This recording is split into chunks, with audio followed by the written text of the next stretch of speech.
बच्चों, आपके सामने 100 शब्द प्रति मिनट गति का डिक्टेशन दे रहा हूँ। ये रामधारी बुक से दे रहा हूँ डिक्टेशन। Yes start. महोदय, कुछ समय बाद जैसे ही समाचार पत्रों में बहुत से लोग काम करने लगे और प्रकाशन कार्य के लिए व्यवसाय यंत्रों की आवश्यकता पड़ी, इस कार्य ने उद्योग का रूप धारण किया। निःशुल्क प्रचार अथवा सेवा की भावना अब अव्यवहारिक जान पड़ी और प्रायः लुप्त हो गई।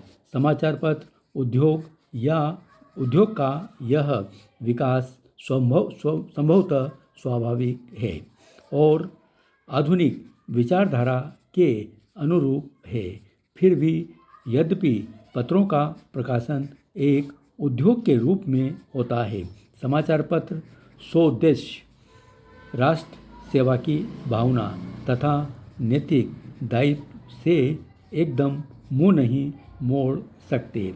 यह भी स्वीकार करना होगा कि इस उद्योग की यथोचित उन्नति के लिए यह आवश्यक है कि दूसरे उद्योगों की भांति यह भी उन सभी साधनों से संपन्न हो जो अन्य उद्योगों ने या तो प्राप्त कर लिए हैं या वे उनकी प्राप्ति के लिए प्रयत्नशील हैं।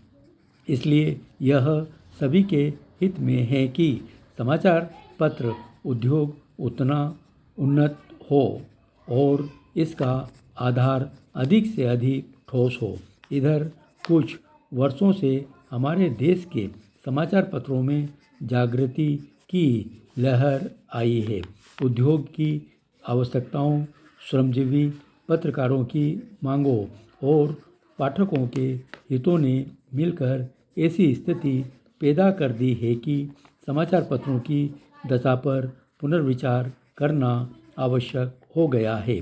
समाचार पत्र आयोग की नियुक्ति, आयोग की सिफारिशों का प्रकाशन और उन सिफारिशों पर सरकार का निर्णय, ये सभी उक्त समस्याओं को सुलझाने के सम्मिलित प्रयत्न हैं। मैं आशा करता हूँ कि इन प्रयत्नों द्वारा समस्या का समाधान हो सकेगा, समाचार पत्र उन्नत होंगे और इस उद्योग में कार्य करने वाले सभी लोगों को संतुष्ट किया जा सकेगा।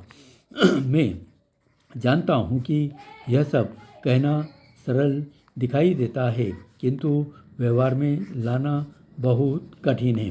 परंतु मुझे सुशिक्षित श्रोताओं से यह कहने की आवश्यकता नहीं कि मानवीय गतिविधि के सभी क्षेत्रों में, चाहे वह राजनीति, उद्योग अथवा प्रशासन का क्षेत्र हो, विभिन्न हितों और विचारों में सहयोग की भावना से राष्ट्र तथा समाज के हितों को सामने रखकर सामंजस्य स्थापित करने का प्रयास आवश्यक है।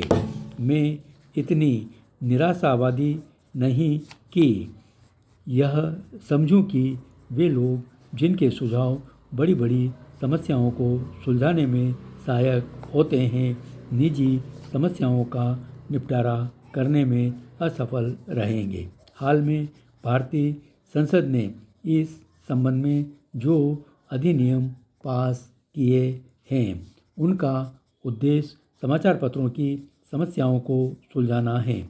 यह कहना अनावश्यक होता कि कोई भी अधिनियम, चाहे वह किसी भी क्षेत्र में सुधार के लिए लागू किया जाए, प्रभावपूर्ण रूप से तभी कार्यान्वित हो सकता है जब सभी संबद्ध दल उसे सहयोग की भावना से ही कार्य रूप दें। इन मामलों में अधिनियम के शब्दों का इतना महत्व नहीं जितना उनके पीछे निहित भावना का होता है। क्या मैं आपकी संस्था से यह अनुरोध कर सकता हूँ कि इस मामले में आप समाचार पत्रों को मार्ग दिखाएं। आपकी संस्था निश्चय ही प्रमुख तथा अत्यंत प्रभावशाली समाचार पत्रों की प्रतिनिधि संस्था है। धन्यवाद।